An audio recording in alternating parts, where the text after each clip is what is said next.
다 같이 묵도하심으로 수요 예배를 함께 드리겠습니다.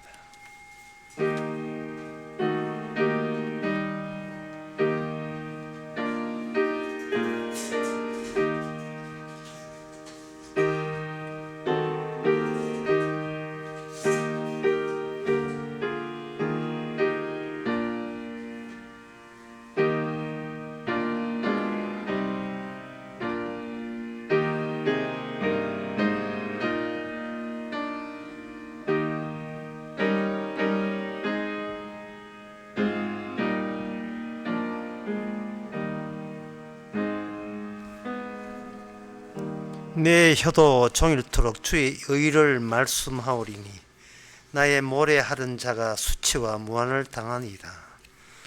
하나님 아버지, 우리 자신의 의로 버틸려고 하지 말고 주의 의의 전달체로서 세상에서 살아가고 있음을 저희들이 발견케 하옵소서.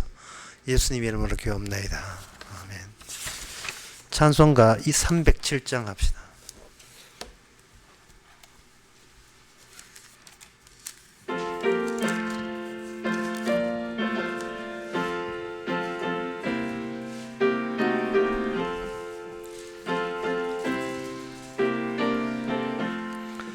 공중 나는 새를 보라. 농사하지 않으며 곡식모와 곡간 안에 들인 것이 없어도 세상 주관하는 주님 새를 먹여주시니 너희 먹을 것을 위해 근심할 그 무엇냐.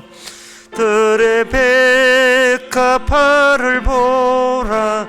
길삼수고 안에도 솔로몬의 입은 옷도 입고만 못하였네. 아궁 속에 던질 풀도 깊이 시거든. 사랑하는 자녀들을 입히시지 않으랴. 너희들은 세상에서 무엇 먹고 마시며 무슨 옷을 입고 살까 염려하지 말아라. 이는 이방 사람들이 강구하는 것이요 너희 하늘 아버지는 너희 쓸 것 아신다. 너는 먼저 주의 나라 의의 의를 구하면 하나님이 모든 것을 너희에게 주시리. 내일 일을 위하여서 미리 염려 말지니 내일 염려 내일 하라. 오늘 고생 족하다. 이 시간 다 함께 한마음으로 기도한 시간입니다. 기도 제목은 내가 장차 어떻게 되나가 중요한 것이 아니고 내가 무엇을 하면서 사느냐가 중요합니다. 세상은 뭐가 되어야 인정받는 세상이라면 주님 앞에서는 꾸준히 뭔가를 하고 있는, 주님의 지시대로 하고 있는 그 존재가 하나님께서 원하고 있습니다. 어떻게 거창하게 될 생각하지 말고 부지런히 뭘 하는 주님의 지시에 따르는 성도 되기를 다 같이 기도합시다.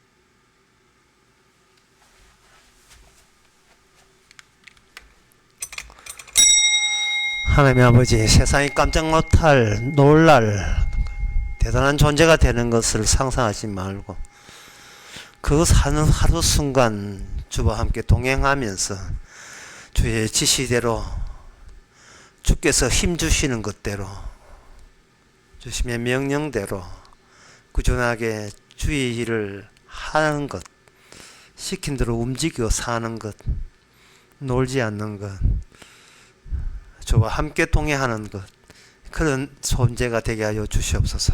예수님의 이름으로 기도합나이다. 아멘.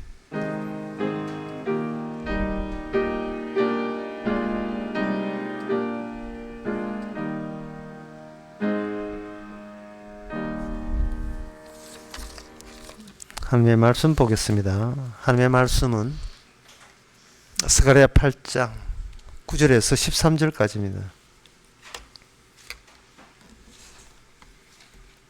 만군의 여호와가 말하노라. 만군의 여호와의 집 곧 전을 건축하려고 그 지대를 샀던 날에 일어난 선지자의 입의 말을 이때에 듣는 너희는 손을 견고히 할지어다.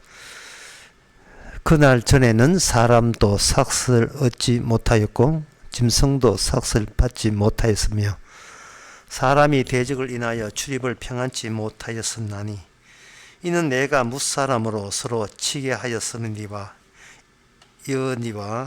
만군의 여호와가 말하노라. 이제는 내가 이 남은 백성을 대하기를 전일과 같이 아니할 것인즉 곧 평안한 추수를 얻을 것이라. 포도나무가 열매를 맺으며 땅이 산물을 내며 하늘은 이슬을 내리니 내가 이 남은 백성으로 이 모든 것을 누리게 하리라. 유다 족속아, 이스라엘 족속아, 너희가 이방 가운데서 저주가 되었으나 이제는 내가 너희를 구원하여 너희로 축복이 되게 하리니 두려워 말지니라. 손을 견고히 할지니라. 아멘. 복과 저주와 서로가, 이것은 개인이 소유하고 집단이 소유하는 것이 아니고 어떤 상태를 두고 이야기합니다. 이 상태에 관여하는 것이 이슬이고 또 짐승까지 거기에 개입하고 있습니다. 인간이 복을 독점하는 것이 아니고 자연 전체가 복된 상태로 전환되는, 바로 그러한 상태를 복된 상태라고 언급을 해 주시는 이유는 이스라엘 백성들이 어떤 점에서 어떤 요소를 놓쳤냐 하면은 자기 혼자 힘든다는 것을, 그걸 저주로 간주했을 때 그 저주 개념이 해석이 잘못되었다는 겁니다. 너만 힘든 것이 아니고 같이 짐승도 같이 힘들고, 그리고 대자연도 거기에 부응하여서 이슬을 내지 않았다. 포도나무가 열매를 맺지 않았다. 이 포도나무가 인간을 위해서만 존재한다라고 생각하면 안 되고, 포도나무 그 자체도 저주를 느끼고 그리고 복을 느끼는 그런 대상이 된다는 겁니다. 이렇게 이야기하게 되면 그동안 인간들이 복은 오직 나에게만 와야 되고 저주는 절대로 나에게 오지 않아야 된다는 그 생각 자체가 잘못된 생각이에요. 복과 저주 둘 다 환경 그 자체가 저주스러운 환경, 또는 환경 자체가 복스러운 축복의 상황, 그런 식으로 복과 저주가 제공된다, 그걸 의미하는 겁니다. 그러면 인간의 할 일은 뭐냐? 여기서 인간의 할 일이라는 것은 없고, 하나님의 이스라엘의 할 일이 뭐냐라고 이렇게 수정 질문을 해야 됩니다.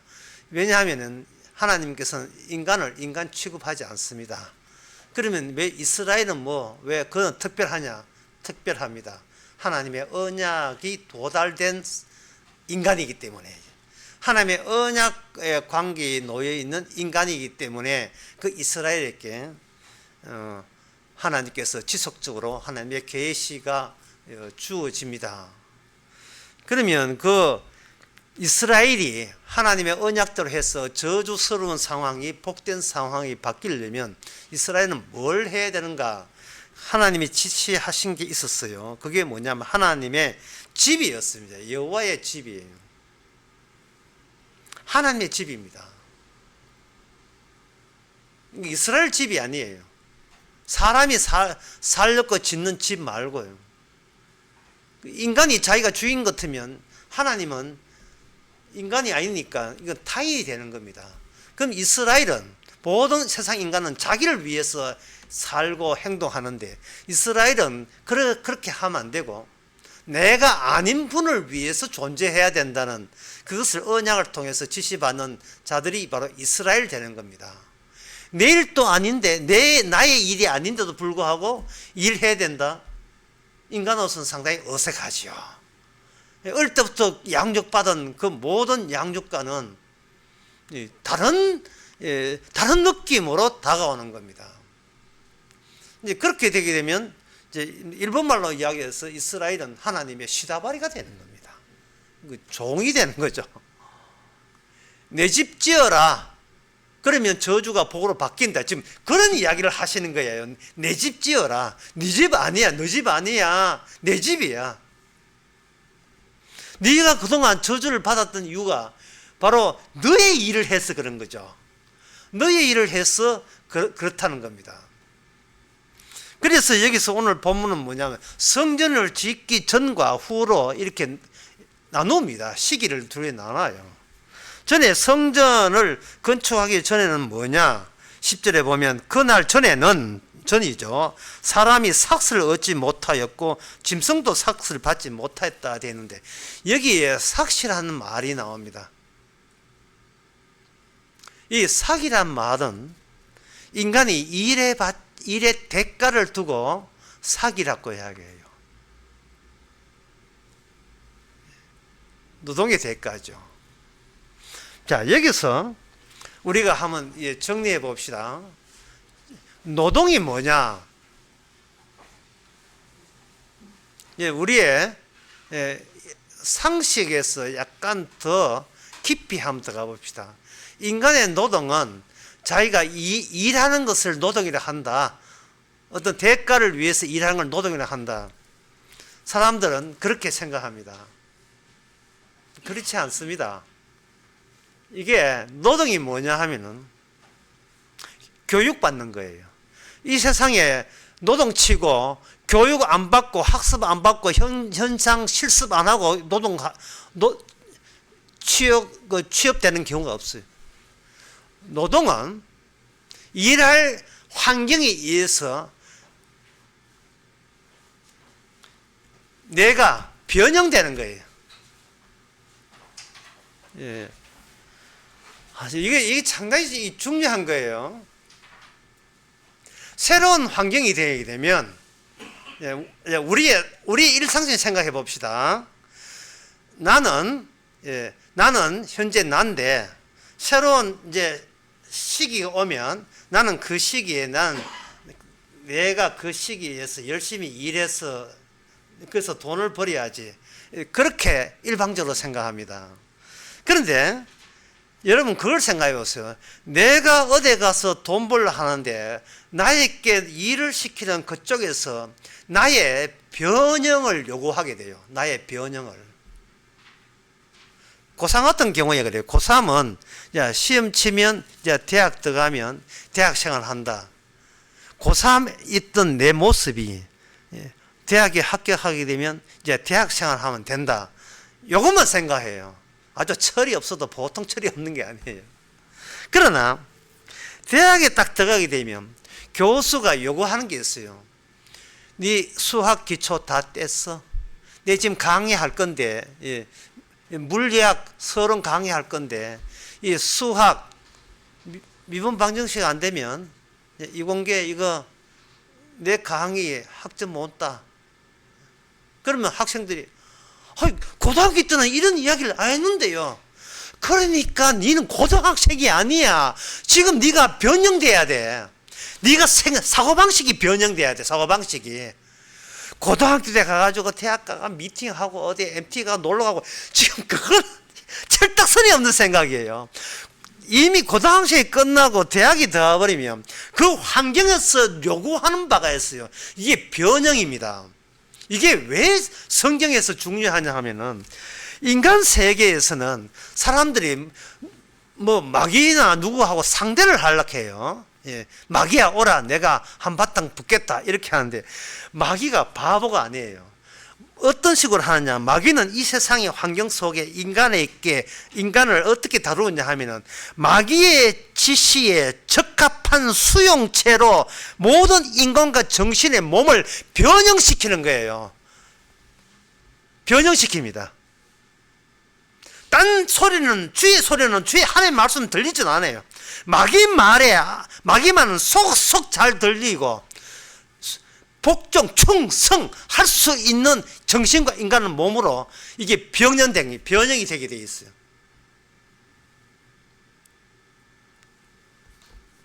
뭐 이건 그런 예는 많지요. 예, 교회 안 나오다 교회 오게 되면 소위 쉽게 말해서 분위기 파악해라. 예.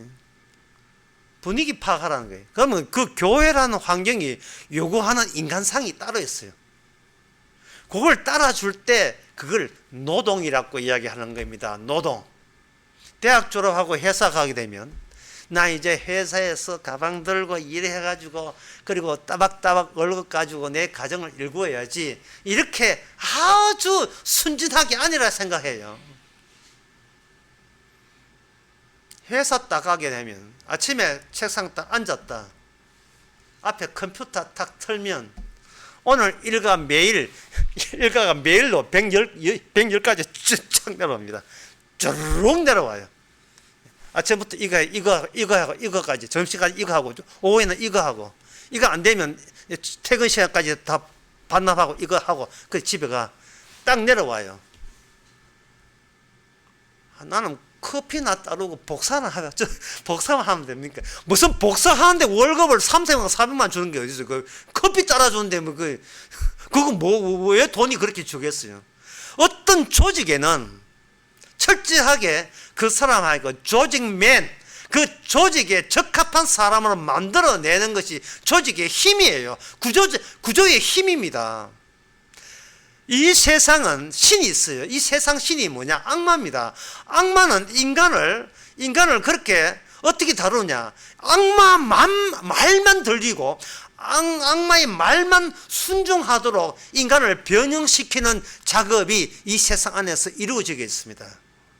그러면 그 이루어지는 방법은 뭐냐? 네 복 안 받을 거야? 딱 한마디예요. 네 나중에 출세 안 할 거야? 네 욕망이 있잖아. 네 욕망 달성 안 할 거야? 네 남한테 자꾸 뒤떨어질래? 네 남하고 성공해 출세해야지. 그러니까 저주를 피하란 말이야. 저주를 피하고 잘 되는 쪽으로 가야 너는 사람에게 인정받는 사람이 되는 거야. 어디 가도 인정받는 사람이 되어. 이게 마귀의 전략입니다. 방금 내가 후딱 이야기했죠. 마귀의 전략은 무엇을 피해라? 저주를 피해라. 오늘 본문은 반대로 이야기합니다. 저주를 거쳐야 복이 와요. 이게 성경입니다. 저주를 피하지 말고 저주를 감내하고 저주를 감수해야 저주를 받아내야 비로소 생각하지도 못한 하나님의 복이 옵니다. 이유가 뭐냐? 인간은 복 받을 자격이 없기 때문에. 인간은 성공할 자격이 없어요.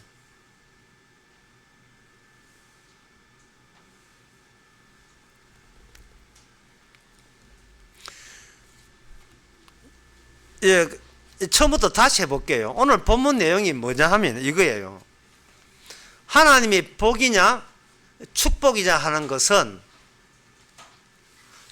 복의 상태가 되고 저주 상태가 되는 그 토대는 성전의 유무입니다. 성전이 있느냐 없느냐예요. 내가 여기 있으니까 하나님 복 주세요. 이건 마귀가 만든 망상이죠. 성경을 보게 되면 하나님은 하나님의 집을 위해서 하나님이 있어요. 이 땅이 하나님의 집이에요. 하나님의 집이 현재 있으면 복이 오고 하나님의 집이 없으면 집이 없다는 말은 이 땅은 저주받아 마땅하다는 뜻이에요. 그래서 하나님께서 내는 것은 너희들이 하나님의 지대를 쌓고 전을 건축하게 하게 되면 그것은 뭐냐 하면은 드디어 너에게 복이 온다는 거예요. 그러면 이 말은 뭐냐 하면은 어디를 연계하느냐 하면은 내가 나와 복과 연관되는 게 아니고 나 말고 하나님의 성전에 있음과 복과 연관되어 있고 하나님께서는 성전이 없다면 그 자체가 나에게 저주가 오는 거예요. 그러면 인간 세계에 있어서의 성전이라 하는 것은 필수 요건이 아니고 인간들은 성전을 굳이 필요로 하지 않아요. 내 집이 있으면 되지. 하나님의 집이 있다는 것은 인간에게는 귀찮은 일이에요. 그런데 내 집이 있어 내 행복하게 살면 되잖아. 그 자체가 하나님의 집이 없다는 조건에 부합되어 가지고 그 자체가 저주 상태입니다. 그 노동의 삭선, 백날 배워봐야 너희들은 기대하는 그 월급, 그래 그 성공, 하나님께서 그 이스라엘에게 주지를 않습니다. 왜냐하면 이스라엘은 인간이 아니고 언약과 관련된 인간이기 때문에. 언약과 관련된 인간이. 언약이 없는 이방 나라야 어떻게 하든 그거는 그건 저주 상태이기 때문에 신경 쓸 거 없고, 오늘 스가랴 본문에서는 이스라엘 사람들에게만 하나님의 계시가 주어지는데 그들을 통해서 어떤 경우를 복이라 하고 어떤 경우를 저주라 하느냐 하는 그것을 이스라엘 삶을 가지고 하나님께서는 확인해 주는 거예요. 얼마나 하나님이 친절하십니까? 정말 하나님이 너무 친절해요. 자, 그 다음에 문제예요.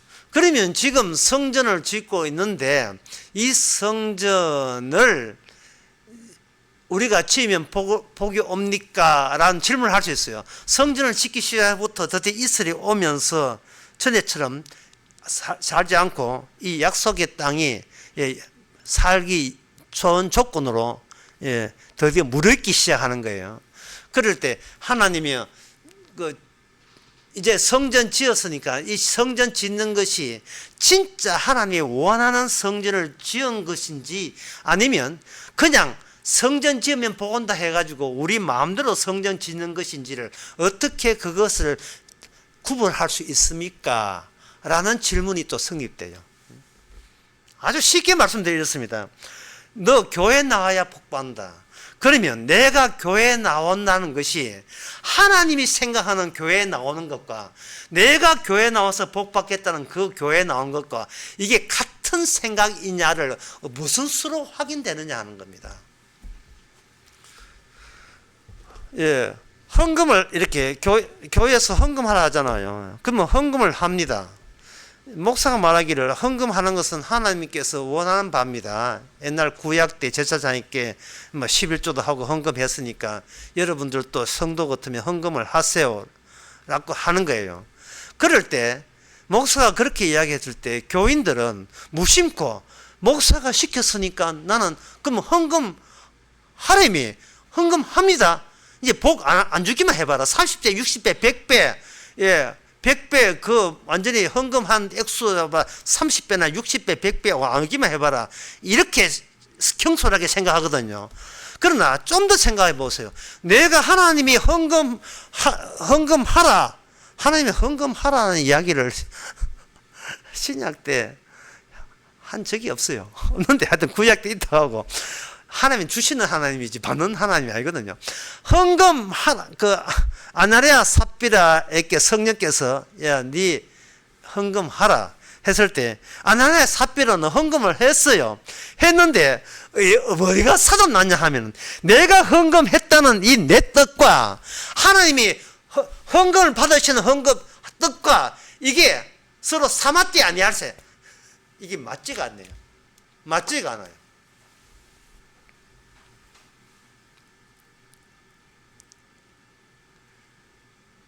그것은 하나님이 연이어 주어지는, 하나님이 계속해서 주어지는 하나님의 말씀은 현재 내가 갖고 있는 생각을 변형시킵니다.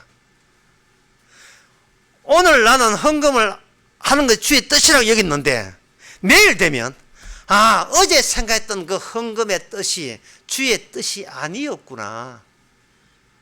내 욕심이 가미된 뜻이었구나.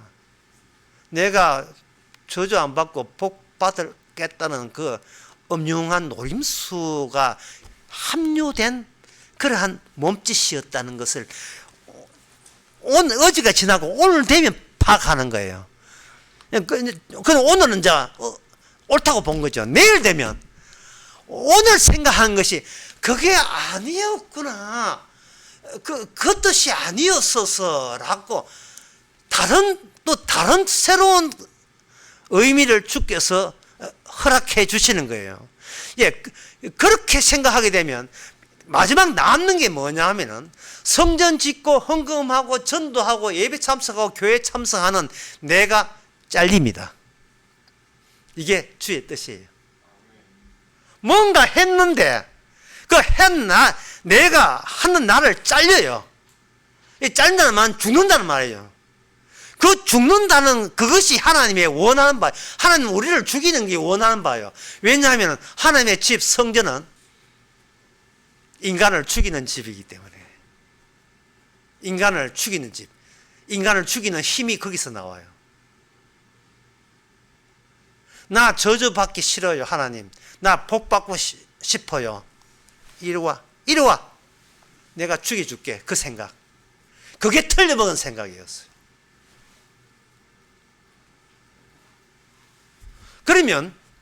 그럼 내가 죽어버리면 나 시킨 대로 했는데 그럼 복받을 사람이 없지 않습니까?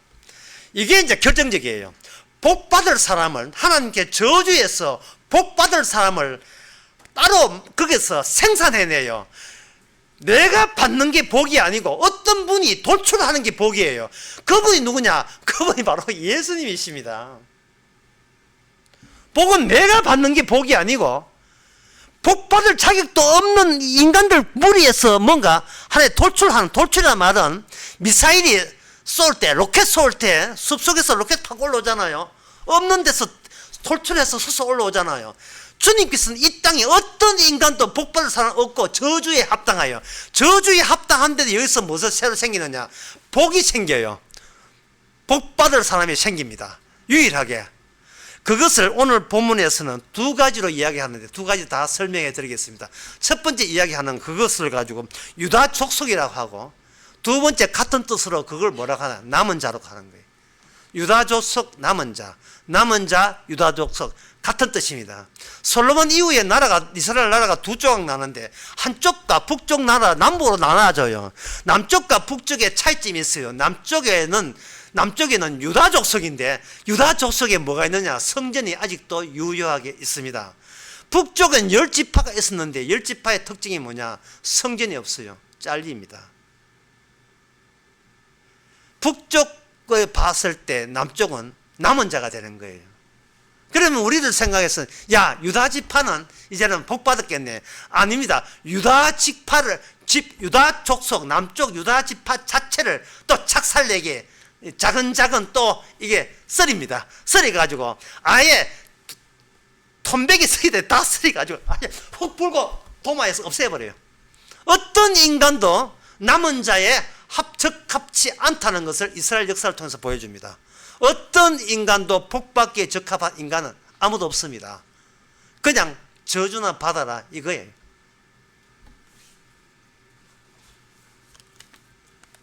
그러면 하나님께서 유다지파, 오늘 본문에 유다지파만 남은 자라 하는 말이 이게 하나님께서는 실효성이 없는 괜히 하는 이야기잖아 라고 생각하실 거예요. 로마서 1장 3절에 보면 하나님께 이렇게 되어 있습니다. 예수님에 대해서 이야기하기를 이 아들로 말하면 육체로서는 다윗의 혈통으로 나셨고 라고, 다윗의 혈통으로 나셨다. 그러니까 다윗의 혈통, 다윗이 유다지파예요. 유다지파가 유효한 거예요. 유다지파가 유효하기 위해서 유다지파로 차차한 자들을 하나님께 저주로 돌려버린 겁니다. 하나님께서 이스라엘 구원하기 위해서 이스라엘을 저주로 돌려버려요. 이스라엘을 다 죽임으로써 죽는 이스라엘 속에 아무도 살아남지 않는 이스라엘 속에서 주님께서 친히 야곱 이스라엘 되시고 친히 유다 족속이 되는 겁니다. 이게 무슨 뜻이냐면 이 아주 어려워 보이지만 아주 쉽게 이야기하면 이렇습니다. 쉽게 이야기할 테니까 잘 들어서 쉽게 이야기하면 뭐냐, 죽었다가 살아나지 않으면 하나님의 사람 아니다 이 말입니다. 죽었다가 살아나지 않으면, 그러니까 하나님께서는 순서를 먼저 죽었다를 먼저 지내요. 죽었다를 먼저 지내줘요. 죽는데 그냥 죽지 않습니다. 저주받아 죽어야 돼요. 이 땅에 태어난 모든 혈육은 저주받아 죽어야 됩니다. 왜? 아무도 다시 살 자격이 없기 때문에 그렇습니다. 그것을 가지고 요한복음 2장 2에서는 그걸 가지고 성전이라고 하는 겁니다. 자, 성전은 제가 아까 말씀드립니다. 성전은 뭐냐? 성전은 사람 죽이는 곳이에요. 더 정확하게 말해서 사람 죽이는 이유를 밝혀주는 곳이 성전이에요. 다시 말해서 성전은 하나님의 집인데, 성전에서 사람을 죽인다는 말은 어떤 인간치고 하나님의 집에 동거할 수 있는 자격자는 이 땅에 아무도 없다라는 것을 밝혀주는 게 성전입니다. 그 성전의 성전 기능되기 위해서 요한복음 2장 21절 22절에 나오는 말씀인데, 20절부터 22절까지 제가 한번 읽어보겠습니다. 유대인들이 가로되 이 성전 46년 동안 지었거늘 너가 3일 동안 이렇게 하겠느냐 하더라. 유대인들이 예수님을 보고 이렇게 비양됐어요. 예수님께서 사흘 만에 진다 하니까 유대인들이 가짜나서 이렇게 합니다. 성전 이 두드려 보면 성전 이거 46년째 짓는 거야. 근데 46년째도 다 못 지었어요. 그만큼 대단한 공사였습니다. 이건데 46년이에요. 뭐 숫자 계산하면 복잡해요. 1년 곱하기 365 계산하면 복잡한데 주님께서는 복잡하지 않아요. 사흘 만에 성전 짓습니다. 하나님께 기도하는 집을 사흘 만에 지어요. 이 이야기를 누가 들었냐? 옆에 제자들이 들었어요. 제자들은 무슨 말인지 못 알아들어요. 유대인들이 못 알아듣는 건 당연하고요. 예수님 따르는 제자들도 예수님 말을 못 알아들어요. 못 알아듣는데 나중에 알아듣게 된 겁니다. 그러니까 제자들의 복이 뭐냐 하면은, 오늘날 우리의 복이 뭐냐, 제자들의 복이 뭐냐, 예수님 하신 말씀이 무슨 뜻인지 이제서 귀에 들어오는 거예요. 뭐라고 되어 있냐 하면은, 예수께서 성전을 자기 육체를 가르치는 말씀이라 죽은 자 가운데서 살아나신 후에야 제자들이 이 말씀하신 것을 기억하고 성경과 예수님이 하신 말씀을 믿었더라 되어 있어요. 성전은 사흘 만에 지은 게 뭐냐 하면은, 죽고 난 뒤에 사흘 만에 살아나는 그 일로 인하여 이 땅에 인간 손으로 지을 수 없는 성전, 그래야 그게 하나님의 집이 된다는 겁니다. 그러니까 하나님께서 우리를 죽인다는 것이 우리를 지금 욕되게 하는 것이 아니고, 복으로, 저주 속에 있는 우리를 복으로 이동하기 위해서 친히 내가 너 죽여줄게 라는 말씀을 하신 거예요. 얼마나 고맙습니까? 안 죽으려고, 안 죽으면서 복들을 받으려고 애쓰는 이건 그거 자체가 저주예요. 복을 가려면 그렇게 복 받으려는 나를 주께서 없애줄 때 우리는 곱게 죽어야 돼요. 죽으면 주님께서 우리를 다시 살려줄 때, 그 말씀이었구나. 우리가 아무리 예선들 저주밖에 안 받고 복 받는 것은 주께서 우리를 자기가 살은 것처럼 그 영을 보내서 예수님의 그 성령에서 살은 것처럼 그 성령이 우리를 살려줄 때 우리는 복 받는 겁니다. 따라서 하나님 입장에서는 어떤 일을 하느냐 하면은, 천국 상황에, 복된 상황에 합당한 인간으로 변형시켜 주는 것이 하나님을 이로서는 이게 관심사예요. 아이고, 저 인간 천국 가야 되는데, 천국 가야 되는데, 지금 마귀 말만 잘 듣는 인간으로 변신되어 있거든요. 다시 말씀드릴게요. 이 세상의 모든 인간들은 마귀 말에 이게 최적화되어 있어요. 그래서 그 마귀가 뭐라고 협박했냐 하면, 네 그래 하면 네 망한다, 실패한다, 네 그러면 인간 대우 못 받아, 열심히 해, 노력해, 그러면 너는 성공할 수 있어. 이게 왜 귀에 쏙쏙 들어오는지. 그래, 성공, 그건 내 거야, 나는 실패하기 싫어, 이런 소리가 얼마나 쏙쏙 들어오는지요. 주님은 그 반대예요.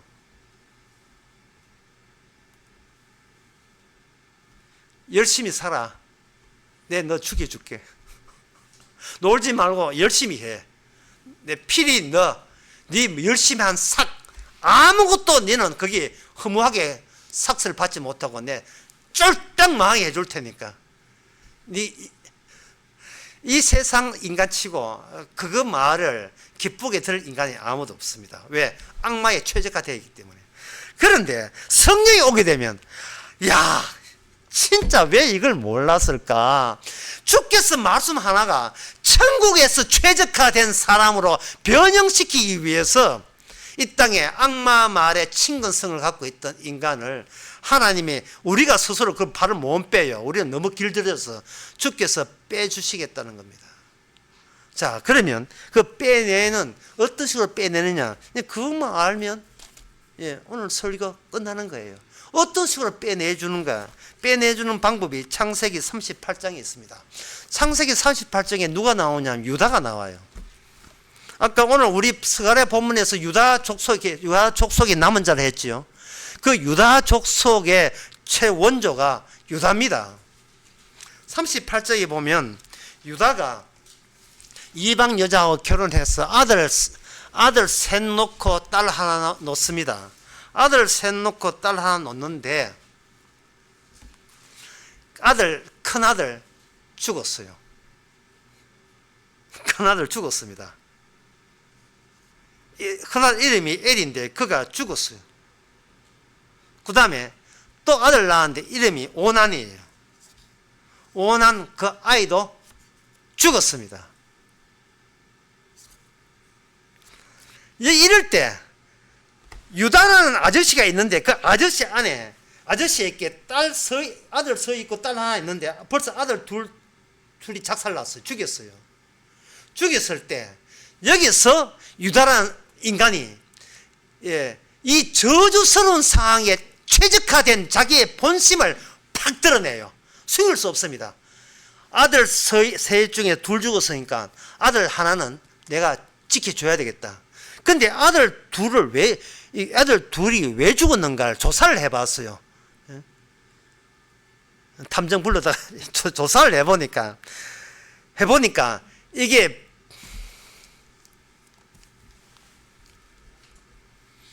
그 큰아들 부인 이름이 이방 여인인데 이름이 다말이에요. 다말.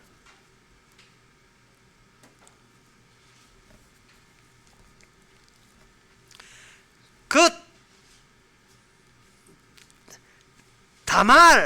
다말이 결혼했는데 큰아들 며느리죠. 며느리가 다말인데 큰아들 죽었어요.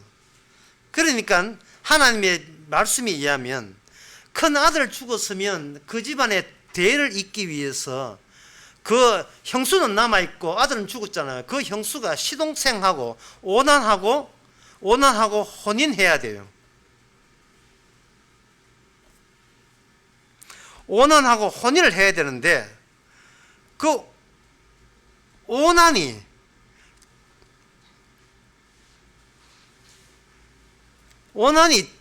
이 자기 형수하고 동침을 해서 애 낳아봤자 이건 자기 아들이 안 되는 걸 알고 결정적 순간에 그 형수 몸에다가 세정을 안 해버리고 피해버렸어요. 어차피 내 애 아닌데 뭐 내가 말로 애 낳을 필요가 왜 있느냐. 나는 뭐 세장가 들란다. 이렇게 하니까 하나님의 율법에 위반했다고 둘째 아들 죽였습니다.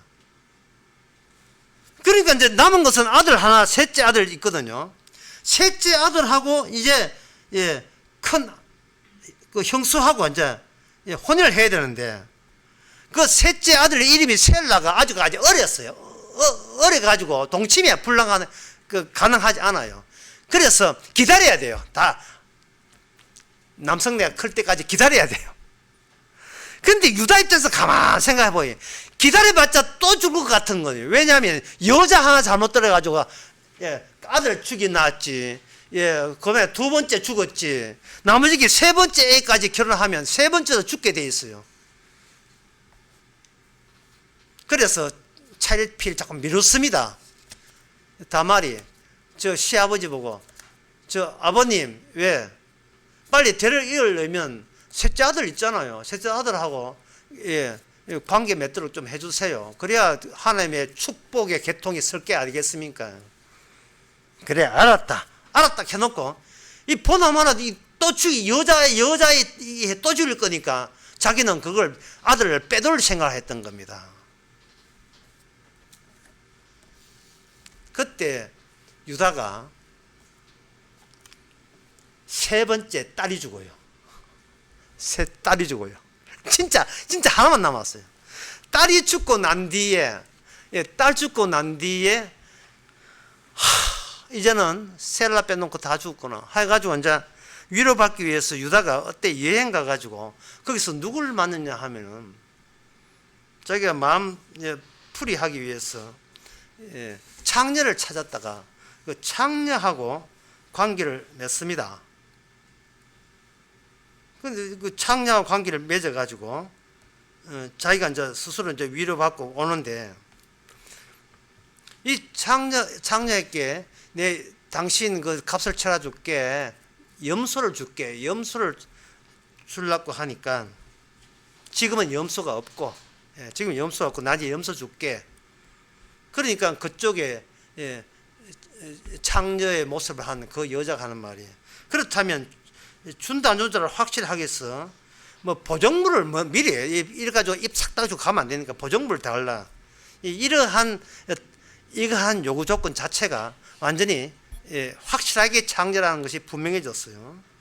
뭐 줄까? 당신이 나에게 뭘 주느냐 하면은 당신의 도장하고 끈과 당신의 지팡이를 일단은 임시적으로 내가 보관하겠습니다. 이렇게 된 거예요. 그리고 난 뒤에 친구한테 자기는 안 가고 친구 보고 염소 맡겨놓고 염소 줘라 했어요. 근데 그 친구 하는 말이 우리 동네에 이거 딥나인데요. 딥나하고 중앙에 있어요. 가사하고 헤브론 저 중앙에 딥나라는 지역이 있는데 거기서 하는 말이 우리 동네에는 창녀라는 게 아예 애초부터 창녀가 없었대요. 그러면 이 유다가 있다가 그럼 뭐냐 이거죠. 그럼 뭐냐.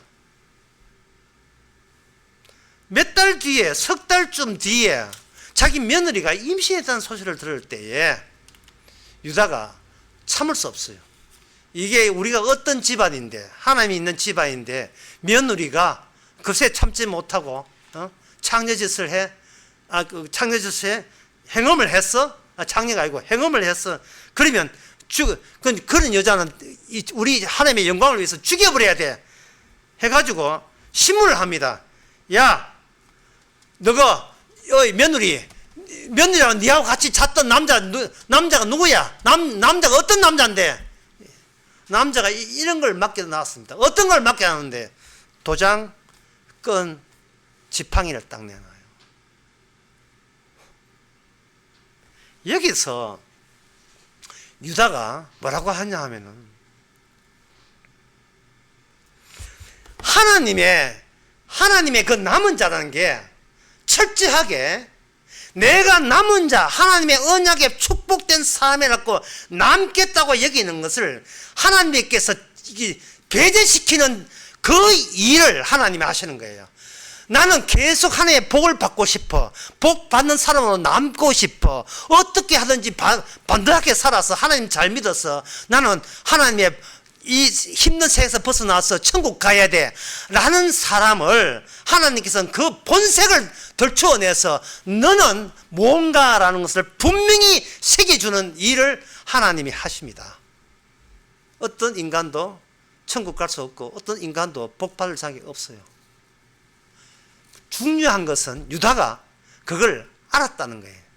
뭐라고 하냐 하면은 유다가 이런 말을 합니다. 너는 나보다 옳다. 유다 보고 그렇게 욕을 했던 며느리를 보고 며느라기야 너는 나보다 옳다. 이 말은 뭐냐? 네가 옳았고 내가 잘못되었다.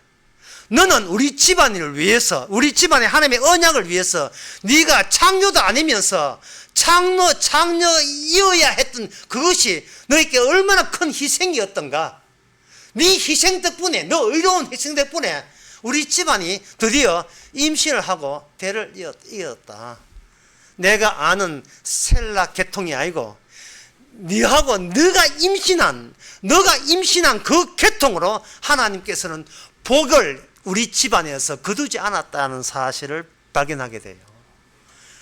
나는 완전히 쪼다되고 나를 쪼다 만드는 아주 이게 내가 얼마나 하나님에 대해서 잘못 생각했다는 것을 깨닫는 그것이 바로 축복 노선이 우리를 관통하고 있다는 증거입니다. 저주를 내가 처음부터 저주 안에 있었고 이 저주 안에 있다는 것이 이게 축복의 바탕이 된다는 사실을 유다는 발견했죠. 그렇다면 그 뒤에 유다에서 예수님이 마지막 남은 자니까 그 유다 노선에서 계속해서 이런 일들이 연이어 터집니다.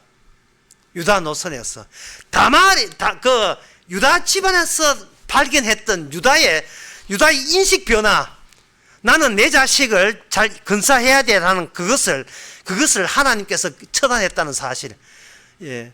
내가 복받기 위해서 자식을 잘 키워야 된다는 이 자체가 얼마나 저주스럽고 마귀적 생각인 것을 발견한 사람, 그 발견한 경우의 연속으로서 하나님께서는 예수 그리스도와 이렇게 이어지게 하나님께서는 일을 하시는 거예요.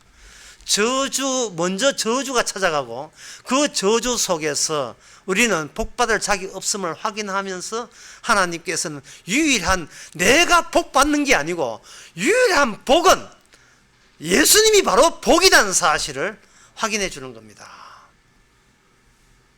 그러면 그 과정 속에서 어떤 일이 벌어졌는가요? 바로 룻기 나옵니다. 룻기 4장 18절에 보면 4장 18절 22절에 쭉 보게 되면 거기에 베레스의 세계는 이래 하니라. 베레스는 헤스로를 낳고 헤스로는 람을 낳고 람은 아비나담을 낳고 아비나담은 나손을 낳고 나손은 살롬을 낳고 살롬은 보아스를 낳고 보아스는 오벳을 낳고 오벳은 이세를 낳고 이세는 다윗을 낳았더라. 아까 예수님은 누구의 자손이라 했습니까? 다윗의 자손을 했지요. 자, 요 다윗의 계통이 나오는데 아까 창세기 38장에서 끝에 보게 되면 끝에 30절에 보면 이름을 베레스라 하였고 형제 홍사 있는 뒤는 이름을 세르라 하였더라. 여기에 베레스, 다시 말해서 그 유다하고 며느리 다말하고 혼인을 안 했어요. 그냥 동침을 해서 쌍둥이가 났는데 그 쌍둥이의 첫째 아들이 베레스고, 그 베레스 계열, 그러니까 유다는 잘못 생각했고 잘못된 생각 때문에 며느리가 창녀가 되어야 될 그 희생, 전혀 일 같은 것은 불타버려야 돼. 맞아요. 창녀는 불타버려야 돼요. 그 불타버린 것을 알면서도, 내가 불타는 존재인 줄 알면서도, 그렇게 더러운 존재를 알면서도 더러운 존재를 하게 했던 그 정신 계통을 통해서 하나님께서는 예수 그리스도가 태어나는 거예요. 모든 인간이 스스로 구원받겠다는 그 마귀의 생각을 없애기 위해서. 네가 무슨 자격으로 천국을 가요? 뭔가요? 인간은 자기가 안 죽으려고 합니다. 왜? 자기가 살고자 해요. 그러나 성전은 뭐냐? 우리를 죽이는 데입니다. 죽어야 살아요. 안 죽고 사는 법은 없어요. 그게 예수님의 부활입니다. 지 잘하면서 사는 것은 그거는 마귀와 단짝입니다. 그 계통, 그 베레스 계통에 누가 나오냐? 룻이 나와요. 이방 여인 룻이 나옵니다. 그리고 그 베레스 계통에 누가 있느냐 하면은 살몬이라는 사람이 나오거든요. 살몬은 누가 결혼했냐면 역시 이방 여인 여호수아의 때 기생 라합과 그 베레스의 계통의 살몬이 둘이 혼인을 해서 보아스를 낳고, 보아스가 이세를 낳고, 드디어 이세에서 다윗을 낳고, 그 다윗의 후손이 누구냐? 예수 그리스도예요.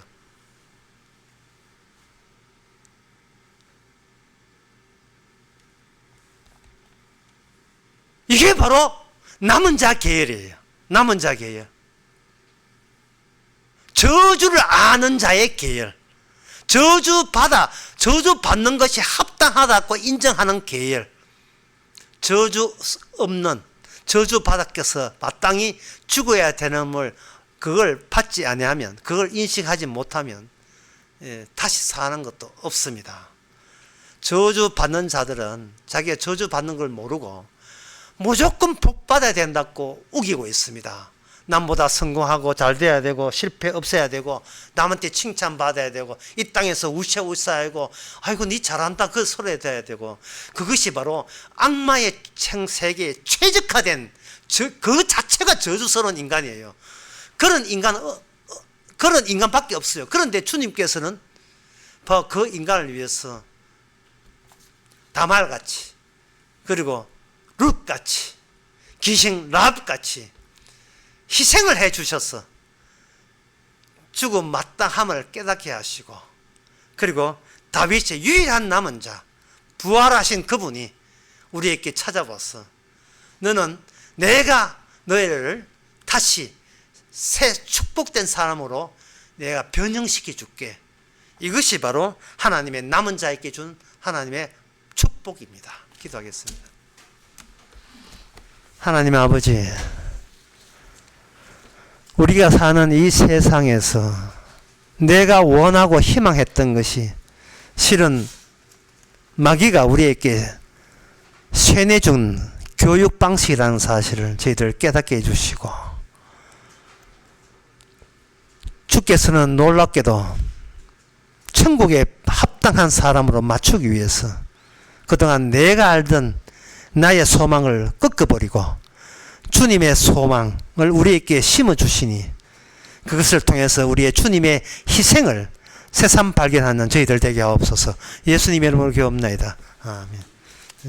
찬송가 378장 합시다.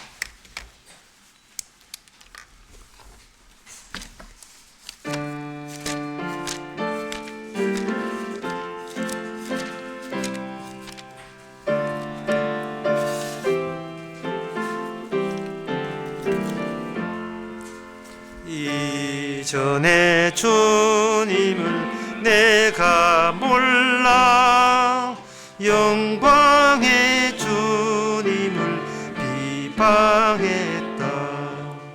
지극한 그 은혜 내게 넘쳐 날 불러주시니 고마워라. 나 받은 달란트 얼마른가 나 힘써 그것을 남기어서 갑절로 주님께 바치오면 충성된 종이라 상 주시리. 천하고 무능한 나에게도 귀중한 직분을 맡기셨다. 그 은혜 고맙고 고마워라. 이 생명 바쳐서 충성하리. 내 하는 일들이 하도 적어 큰 열매 눈앞에 안 베어도 주님께 죽도록 충성하면 생명의 면류관 얻으리라.